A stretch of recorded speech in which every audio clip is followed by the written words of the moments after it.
Number 15, Tennessee versus number 6, Georgia. The Georgia Bulldogs are 3.5-point favorites.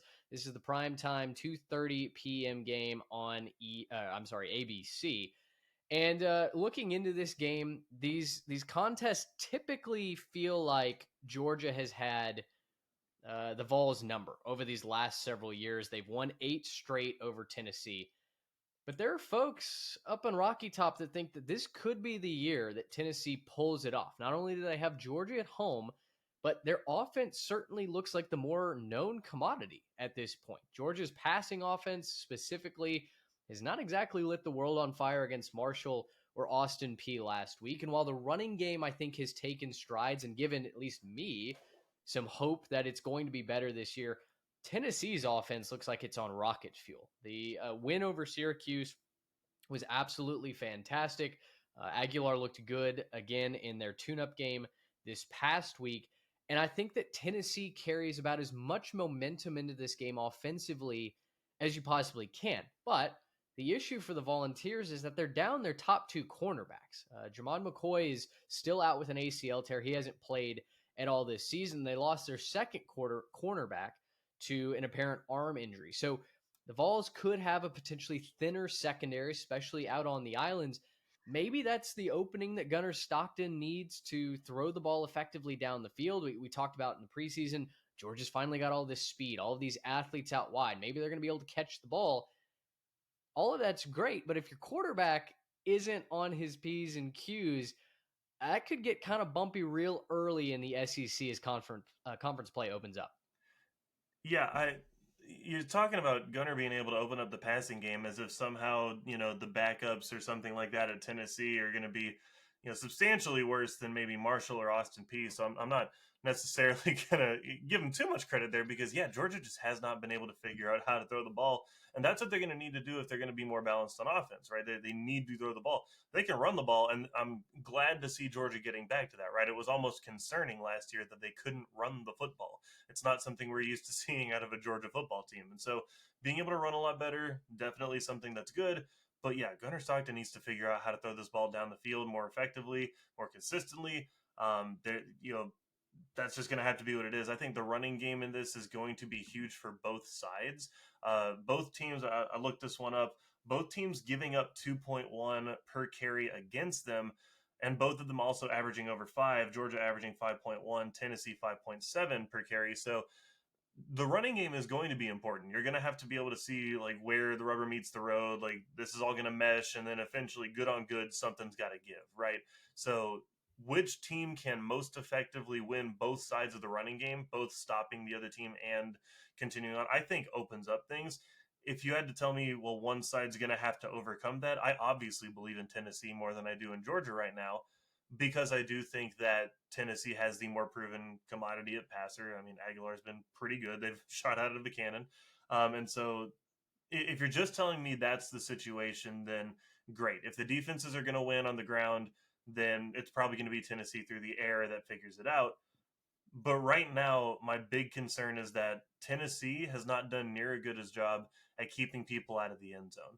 Tennessee's given up 21.5 points per game, Georgia only 6.5. So that's really where, give up yards, don't give up yards, give up stuff in the run, don't, whatever it is. And yes, I understand that Tennessee played Syracuse and that's going to affect the data. But at a certain point, not letting people into the end zone is a good thing.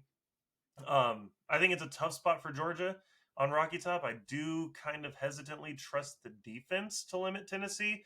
And I think this is going to be one of those kind of ugly, low scoring, make the most of your opportunities. I think Gunnar Stockton's going to be able to extend a couple of drives through the air. Not that he's going to be effective or electric necessarily, but he'll get them across the field and help them score a couple times. I think that Tennessee clearly has the better offense, but the Dogs are going to eat this up on defense. I'm picking Georgia minus the 3.5 to get it done. I think there's a couple of paths to victory here for both Georgia and Tennessee. In a game that's going to be very close, I think it opened at closer to a 7-point spread. Georgia is notoriously terrible at covering the spread as of late. And so that was immediately bet down in favor of the Volunteers. I think for Georgia, going on the road, you look at the past matchups when they've played Tennessee, when they've gone to Rocky Top.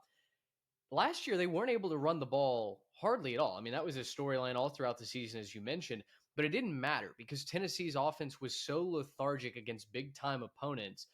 The Vols only scored 17 last year. Nico was, pretty pedestrian, didn't even throw for 100 yards against a good Georgia secondary, but still, there was no difference making quality down the field that Tennessee's offense had in the passing game. This year, though, that's certainly the exact opposite. Tennessee wants to hurt you through the air. They want to throw the ball deep down the field against you. And so for Georgia, I think they've got to do two things. One, obviously, they've got to be able to run the ball, and they've done a better job of starting that here in the first 2 weeks. But secondly, they're going to have their own explosive plays. And I think it's going to have to be guys like Zachariah Branch. It's going to have to be passes down the field that shock and awe Tennessee into mixing up their coverages, into playing off, and allowing the Bulldogs then to establish the run. Similarly, I think for Tennessee, they've got to get out to a fast start. It is critical, especially in a home conference game against one of the best teams in the country, that you do not start sluggish. And although I think Tennessee has the offense to potentially keep up and gain ground quickly if Georgia were to make a bunch of mistakes, I don't think this secondary for the Bulldogs is their liability, right? The defense for Georgia, I don't think is going to be a concern all throughout the season.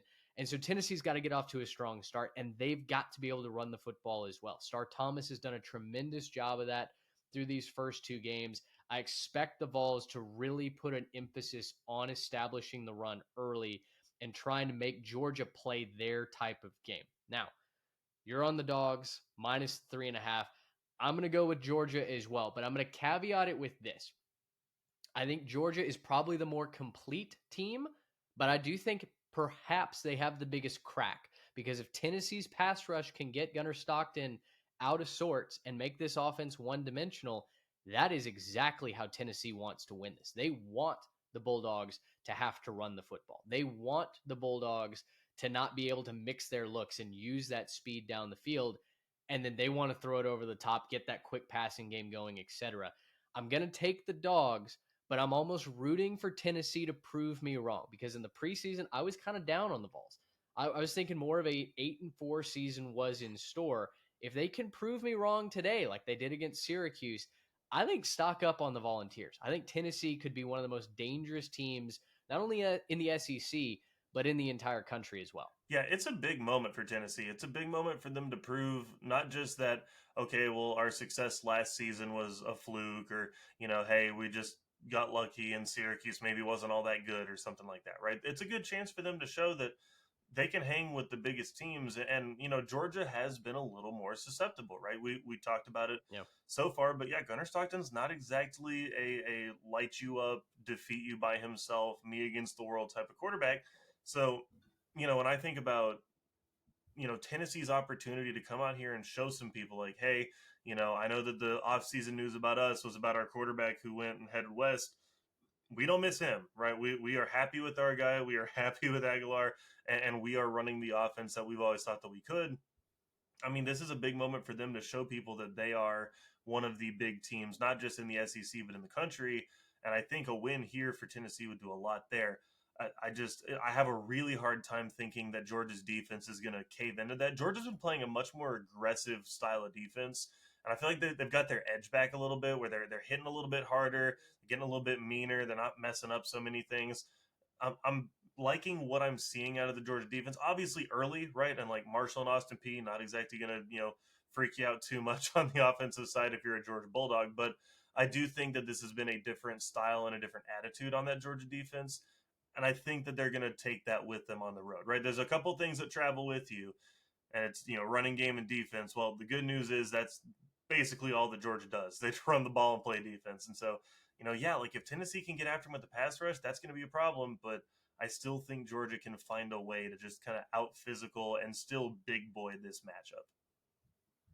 If you were to take a side on if this is a shootout or more of a ground and pound style of game, the over I believe is 49.5 right now. Do you have a leaning? I like the under on this one. I kind of feel like this one's going to end up somewhere in the like 20-14, and there's like a late interception that seals the deal. I think that's probably how this thing goes. I think it's going to be really low scoring because, again, I don't necessarily think that either defense is going to give up a whole lot. It's going to be about capitalizing on mistakes. There's going to probably be one or two busted plays that, flip field position or put you in a position to score points. You're going to have to be willing to kick the field goals when you get them. And so I think this one's probably going to be a little bit more of a knock them out, drag it out type of situation.